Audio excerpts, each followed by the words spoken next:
कहिलेकाहीँ जीवनले हामीलाई यस्तो मोडमा पुर्याउँछ जहाँ निर्दोष भएर पनि हामी दोषी झैँ देखिनेछौँ।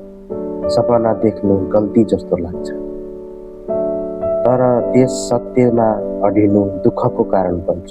जस्तै एउटा युवक थियो, उसको मनमा सफा थियो, उसको काम इमान्दारी थियो र भविष्यप्रति ऊ आशावादी थियो। आफूले गरेको काम मेहनत प्रतिफल म अगाडि बढ्छु भनेर, तर उसको भलाइ सबैजनालाई मन परेन, दुनियाँलाई मन परेन।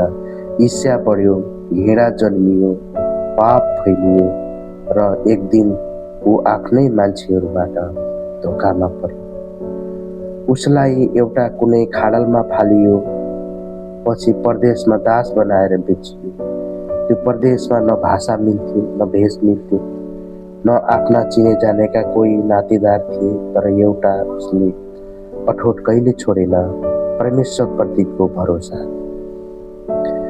ऊ विश्वासयोग्यमा रह्यो, घरमा होस् या कारागारमा उसले परमेश्वरको भरोसा कहिले पनि छोडेन।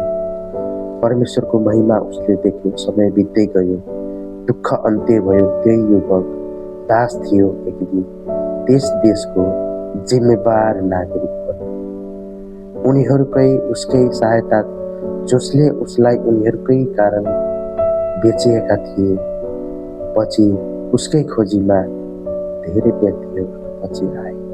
त्यसपछि उसले एउटा वचन आज पनि गहिरो सन्देश दिन्छ, तिमीहरूले मलाई हानि गर्यो, तर परमेश्वरले त्यसैबाट भलाइ निकाल्नु भएको छ, भलाइ रोज्नु भएको छ।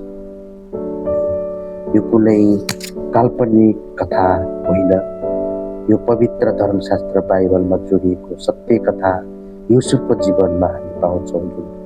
उत्पत्ति 37 अध्यायको देखि हामीले 50 वचनसम्म पढ्यौँ भने कुराहरू हामी पाउन सक्छौँ। है हामीलाई मान्छेहरूले षड्यन्त्र गर्छन्, मार्न खोज्छन्, जालमा पार्न खोज्छन्, है झुटा आलोचना लगाउँछन्, झुटा दोषहरू लगाउँछन्, तर पनि हामी मानिस जातिले हाम्रा विरुद्ध गरेका ती दोष लालचना भन्दा परमेश्वरको योजना छुट्टै र महान छ। यो छुट्टै महान योजना बनाउनु हुने परमेश्वर अद्भुत परमेश्वर हुनुहुन्छ। यस्ता महान अद्भुत परमेश्वरलाई धन्यवाद भएको होस्। आजको यस कथाबाट हजुरहरूलाई पनि परमेश्वरले आशिष दिनुभएको होस्। हुन्छ, सम्पूर्णमा प्रेम